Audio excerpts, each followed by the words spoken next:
lock me away in a prison in Brussels much as they would like to, on a day, of course, when Brexit is in the news, mind you, when isn't it? And he presents a new treaty, and my goodness me, aren't the chickens coming home to roost from the deal Mrs May did just before Christmas? She was quite robust in her response in the Commons today, and we're going to hear more from her on Friday. And yet, however important Brexit may be, and gosh, I suppose it is the biggest political change we're likely to see in our lifetimes, I don't think, wherever you are now, you may well be on the M25, you may well have been there for several hours, but wherever you are today, everyone is talking about the weather. And you know what? I'm going to talk about the weather, because this morning I went to catch the first train out of St Pancras, and I simply could not believe the state of the roads in central London. People were slipping and sliding all over the place. Even on big roads like the A4, it was pretty clear to me that there'd been no salt or grit of any kind at all put down. And yet, we've been warned now for 10 days, haven't we? The beast from the east is coming. I mean, it sounds like some extraordinary apocalyptic weather event was about to befall us. And yeah, it has snowed, and in some parts of the country, it's quite deep. And yet, despite the warnings, we appear to be completely incapable of dealing with it.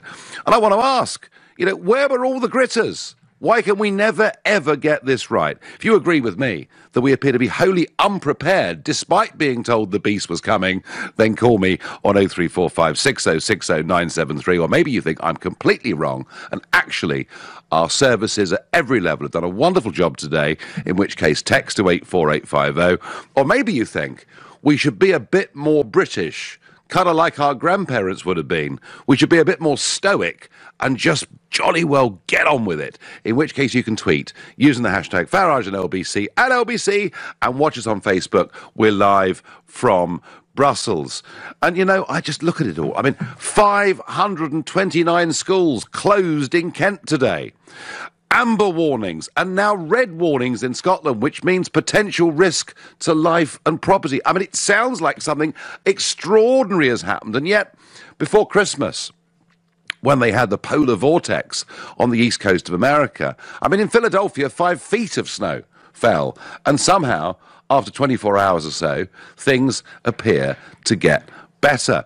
Now, I was sort of wondering this morning and teasing just a little bit, and I was saying, well, is the reason that in London we haven't really done very much? Maybe it is that all the London authorities think because of global warming, this will never, ever happen again. And I wonder whether that might provoke a reaction. And sure enough, Caroline Lucas from the Green Party says, a man whose ignorance really knows no bounds. Well, thank you for that. And Deborah Meaden says, what an opportunistic idiot. Well, Deborah, all I can tell you is, Gary Lineker. I love Gary Lineker. We always disagree with everything. What a numpty. You see, if you even dare challenge global warming, even though I was just trying to wind them up, they all go berserk. But on a more serious point, aren't we somewhat hysterical about the weather?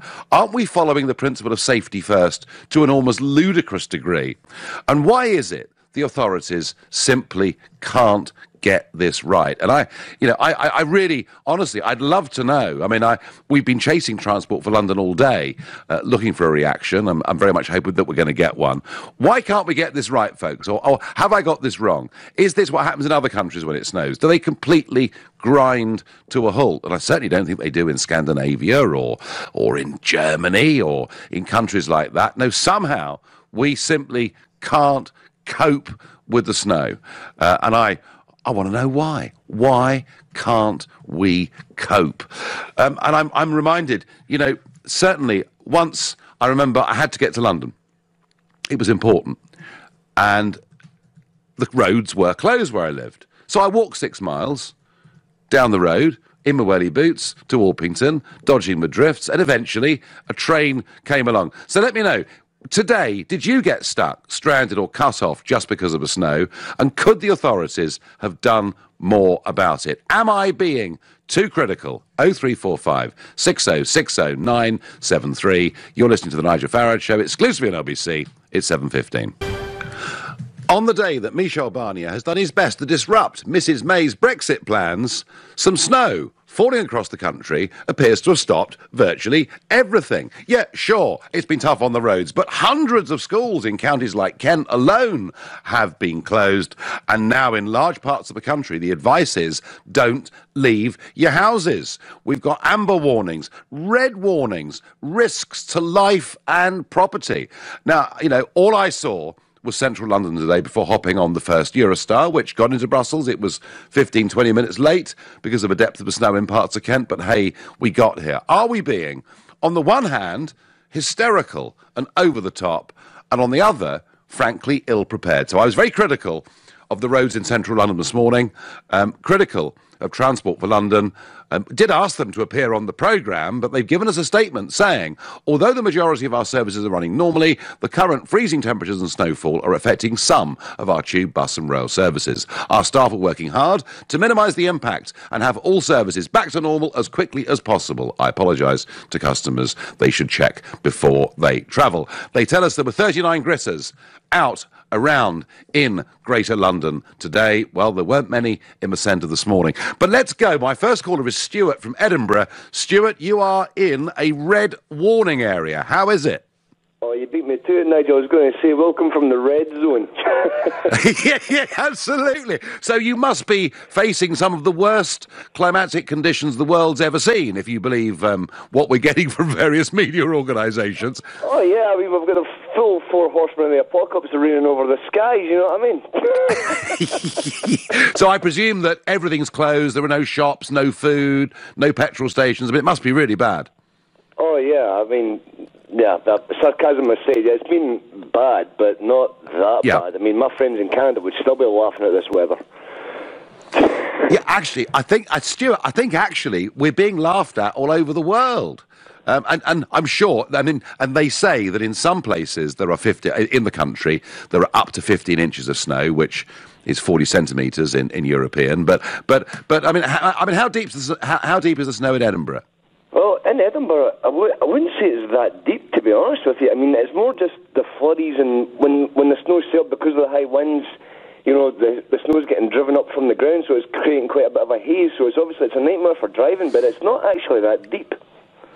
So, Stuart, have you tried today to continue with your life as normal, or have you listened to the alerts coming out and bolted the door and stayed inside? Well, to be quite honest, my boss told me that I could go at work at 1 o'clock, so I wasn't waiting for him to think about it twice. OK, Stuart, thanks very much indeed. Well, there we are, a call from the red zone. Life appears to be continuing. We're going to go to central London, to Michael in Edgware, a new caller to the show. Michael, am I right in my criticism of London's roads first thing this morning? Nowhere. I don't know where they are. Not a clue. I haven't seen any of them. Go on the motorways and you've got Highways England, who seem to be doing a far, far better job. I've been up to Manchester and back today. Have you really? No problems at all. Not a problem Goodness at all. Me. Good. So you've don't know what it's snowing. Sorry. So that's like a 500. So that's like 500 miles today, Michael, that you've driven, and honestly, the roads were clear and good. Yeah. Clear and good. In Cheshire, it was snowing heavily. They had Highways Agency out. Sorry, Highways England nowadays. The Northwest Motorway Police were about. They're helping people. It was just fine. Anyway, 49% of the country, of course, are going to blame something else, probably Brexit. Right. Oh, I do think I'm Brexit. Yeah, I'm sure that's got something to do with it. And Michael, so.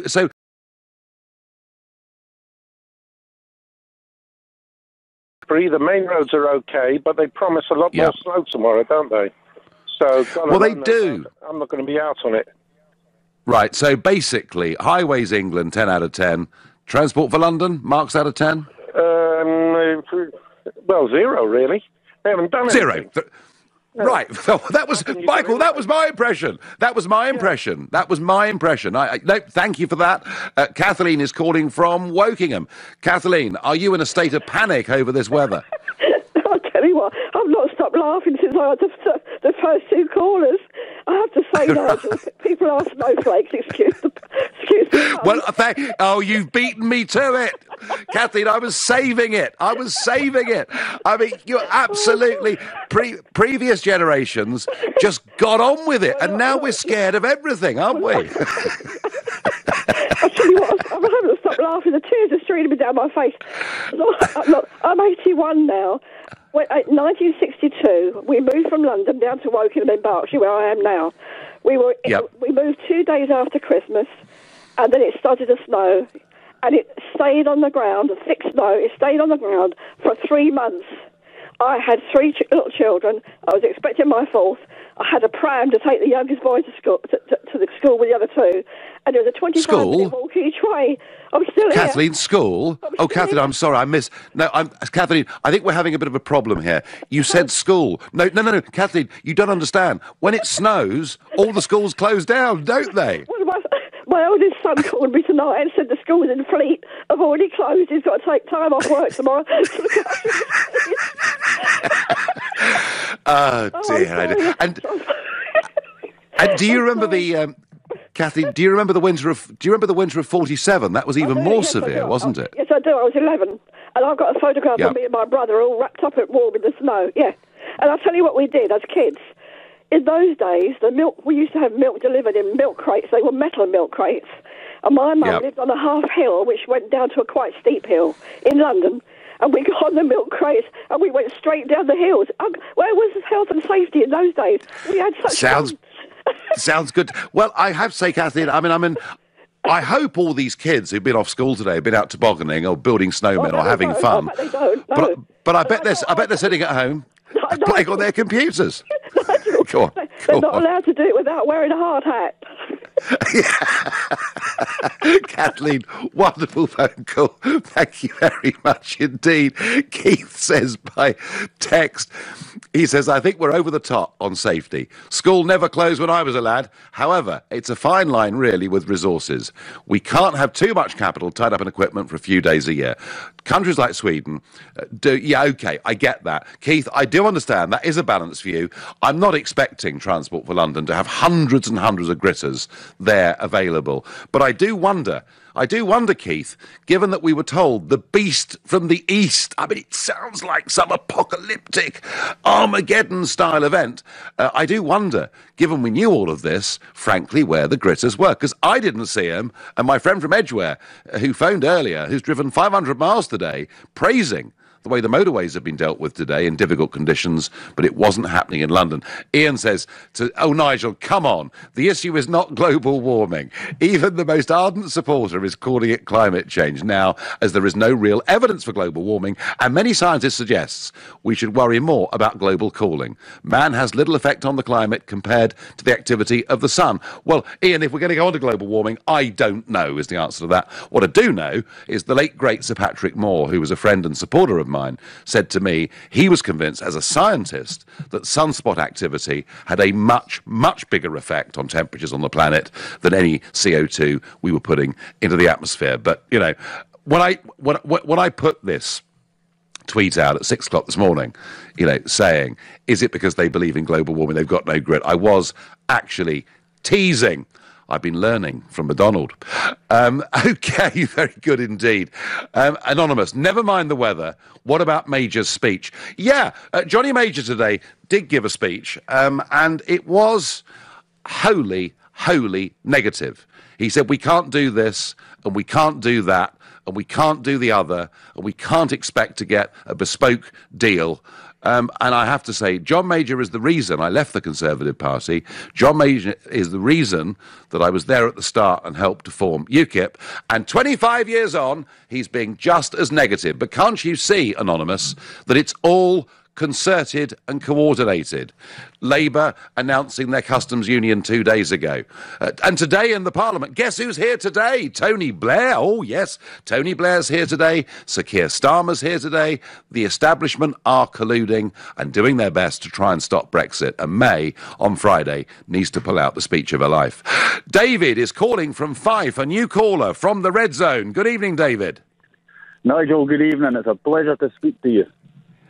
How are things in Fife, David? Oh, do you know something? I left at 3:30 this morning. I'm a fish merchant, and I've been across to Glasgow, and I've been there all day, and I'm on my way home just now.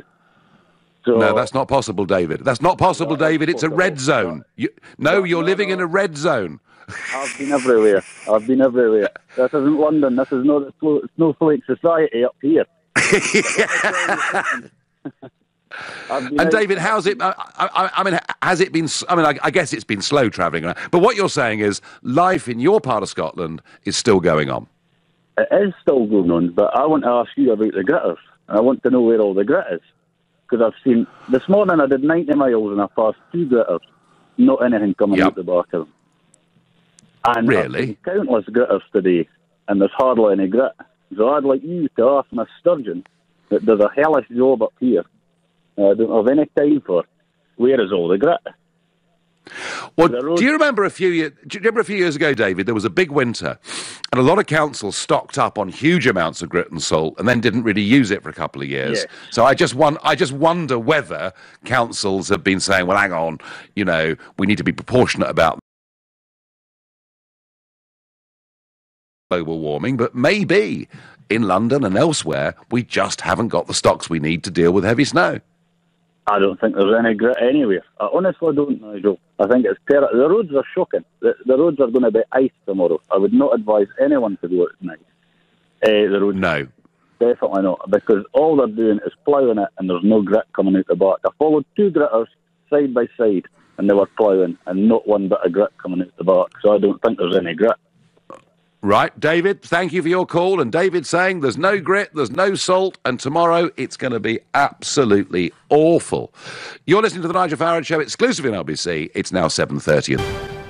You're all talking snow, you're all talking disruption as the beast from the east descends upon the country, and yet despite 10 days' worth of warning, it would appear that in central London, gritters were a rare sight indeed. Before the break, I was asked about John Major's speech today. So, big speech from John Major about Brexit, following on a couple of days, as I say, from Corbyn's speech on the customs union, and indeed Tony Blair in town today, pressure being piled on Britain. Indeed, we had Mr Timmermans, who's Juncker's deputy, giving a big speech in the Parliament today, saying you can always change your minds, and a little bit more of that later on the show. But let's just listen to some of John Major's tone today.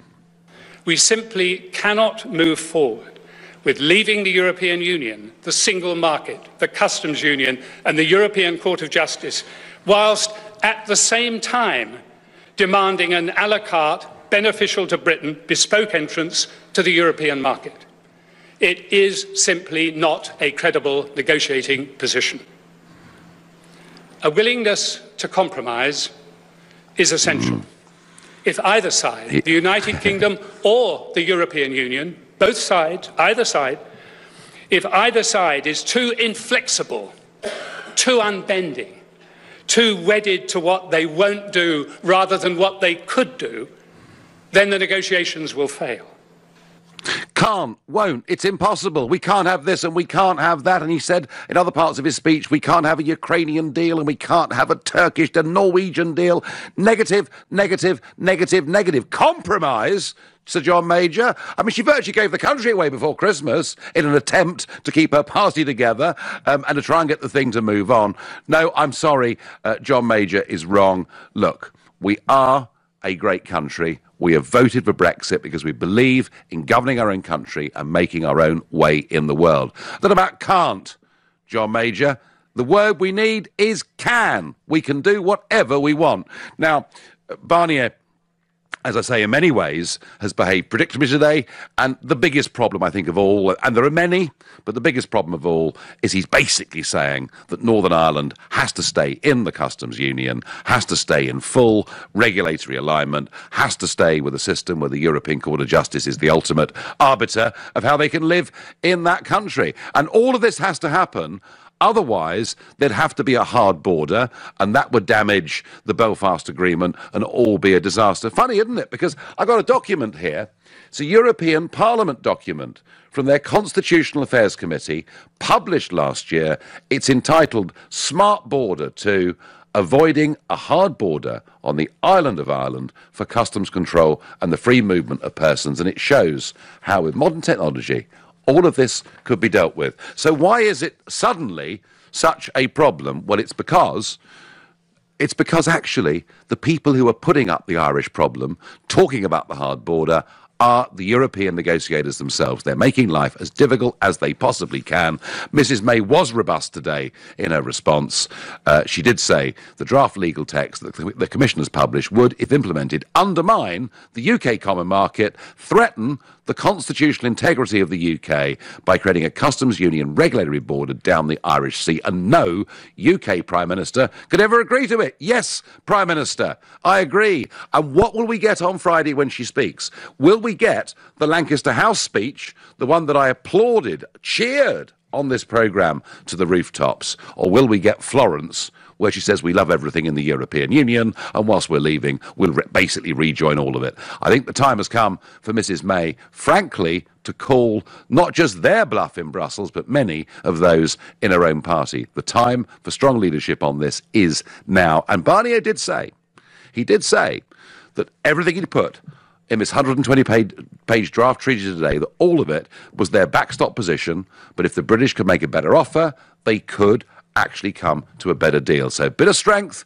we'll get a better deal. Now, back to the snow, back to amber zones, red zones, schools closing, the beast from the east, and yet no gridders in London. Roy is calling from Stevenage, a new caller to the show. Good evening, Roy.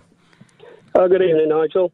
Yeah, I was laughing along with the lady previous about how soft we've become. I just wondered if you'd seen the headmaster with Piers Morgan the other morning. He's actually banned children from touching the snow. Not only not throwing snowballs, but actually touching the snow, because he's frightened that there might be a claim. It should the children get a bit of grit in their eye from a snowball fight. Where the hell? Where are we going with this? It's mad. It's regulation, safety, and of course the worry of being sued. And you can't touch the snow, but you will turn into a snowflake. Roy, I'm with you. I think we're completely over the top. I think we do need to be a bit more stoic and get on with it.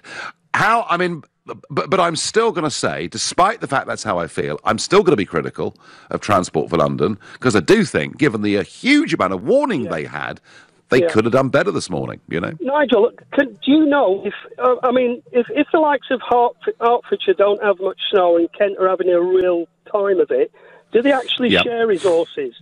Do they actually send the gritters, which are sitting around waiting for snow in Hertfordshire, down to help out Kent? Do they do that? Well, the trouble...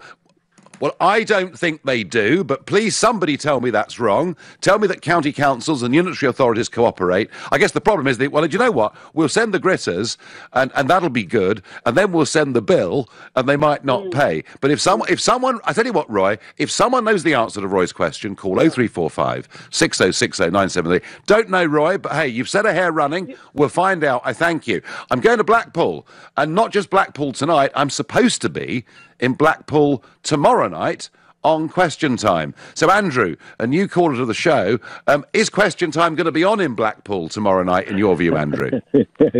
Oh, Nigel, good evening. It's such a pleasure to speak to you. I actually, I'm a first-time caller. I was telling your colleague, I just pulled into Chorley Services on the M6.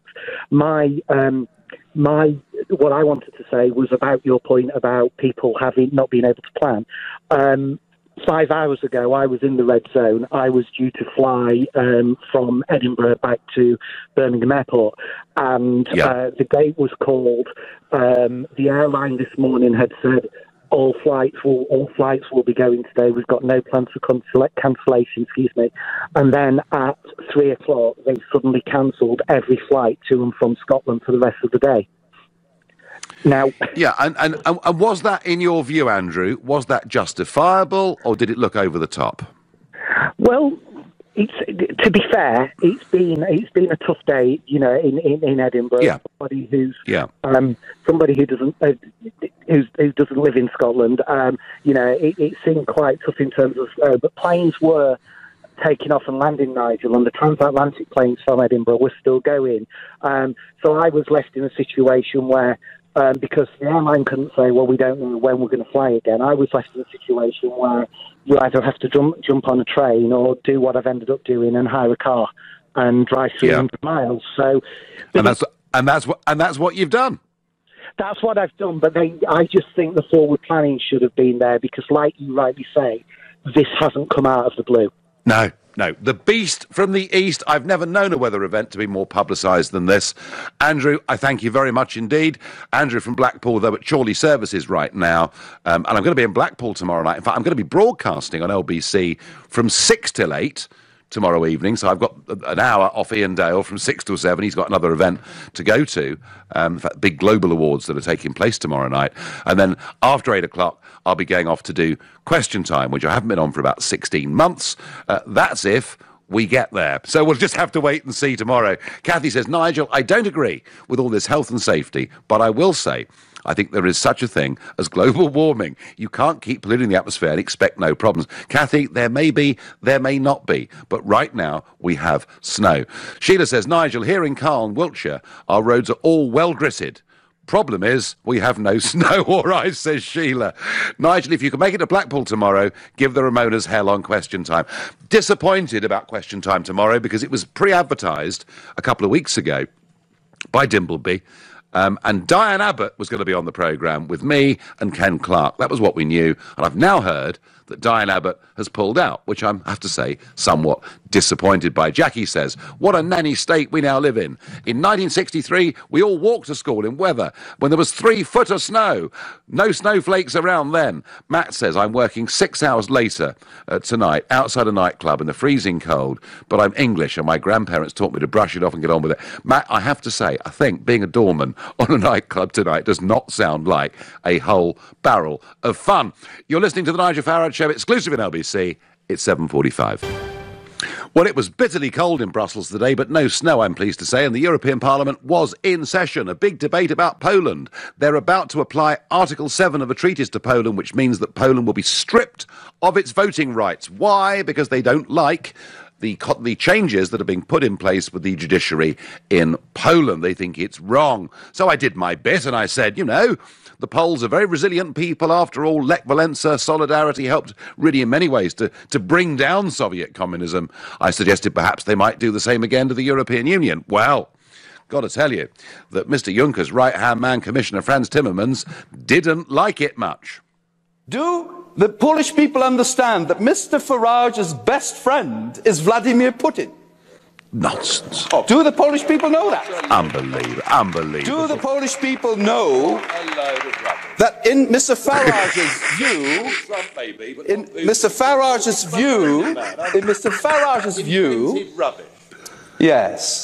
yes.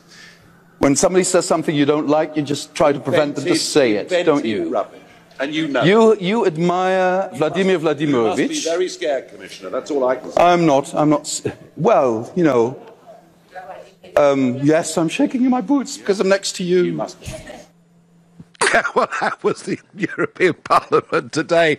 They didn't like it very much, and it's unusual to have that sort of to and fro take place in this Parliament, really. But hey, there we are. But, watch it because, as I say, Poland's about to have voting rights removed. Hungary is being taken to the European Court. It is not just the Brits that are having problems with Brussels. Tim says on Facebook, why can't we loan the equipment from Sweden or countries who are kitted out for bad weather? Because, Tim, they get the bad weather at pretty much the same kind of time that we get the bad weather. Shaz says, question, wouldn't we be able to have our cake and eat it if Northern Ireland was in the customs union? Well, Shaz, it's a very interesting question. If we just ditched Northern Ireland, if we just said, right, you're effectively going to stay part of the European single market, but really be leaving the British single market, and you'll have a different constitutional setup. I mean, you can't do that without damaging the integrity of the United Kingdom. Now, this is something, of course, that Sinn Féin and others will be pushing and campaigning for very, very hard. There are some, like Sinn Féin, who want to use what the Commission have said over a potential hard border, for which there's absolutely no need at all, and they're doing it to try actually and break up the United Kingdom, and we shouldn't, in my view, play their game. Simon is calling from Bolton. Good evening, Simon. Hey, Nigel. We spoke last year when you were having the debate about when people knew what they were voting for. So we have right. Okay. Anyway. Well, good to speak to you again, Simon. And I'm just kind of saying that we have all this hysteria, and we're warned what's going to happen. And when it does happen, it seems I'm not sure we're coping that well with it, or are we? Are we defying them? Well, the company I used to work for many years ago, I used to run the winter gritting in Liverpool, and manage all the trucks and this, that and the other. And basically what you used to do in an afternoon is you go onto the computer and they had all this model software on there where you could see what the weather was doing, the temperatures. And then you'd have all the lads on standby, and of course you had to pay them while they weren't at work, because obviously they couldn't go out drinking if they got to get called in on an emergency. And we used to grit all the roads in the city centre, out on the motorways, and kept them running. But the thing is, what kind of makes me laugh is when I was at junior school in Birmingham, we used to have snow, and I mean, I'm 60 now. We used to have snow. We have had snow when it's been 4 foot high. We used to walk to school.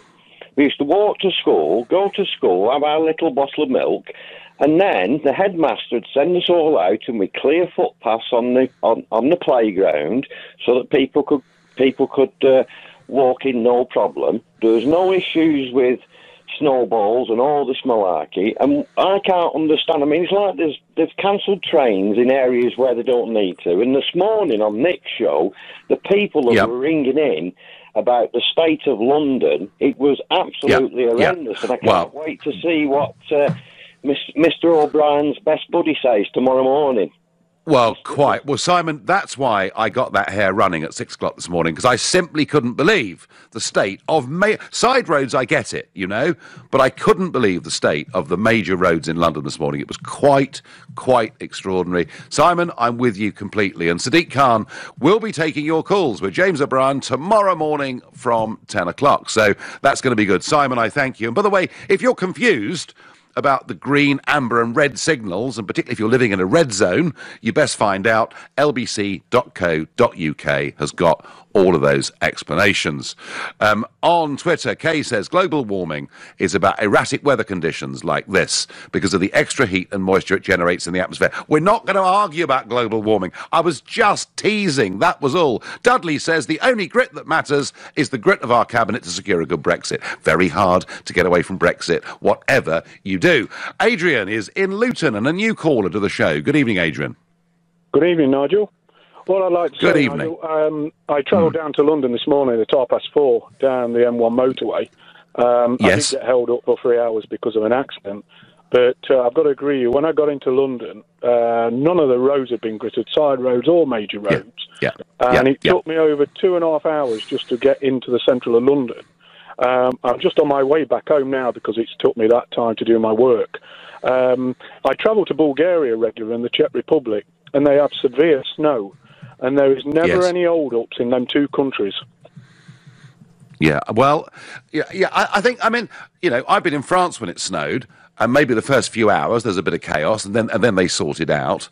But you were you were literally crawling through London today, were you? Yeah, Nigel, it was just at a standstill. And I'm just surprised, a major city in the UK, and there was no grit. I just think even lorries were sliding. And I think TfL have got this completely and utterly wrong. They totally got it wrong. I teased them. Was it because they believed in global warming?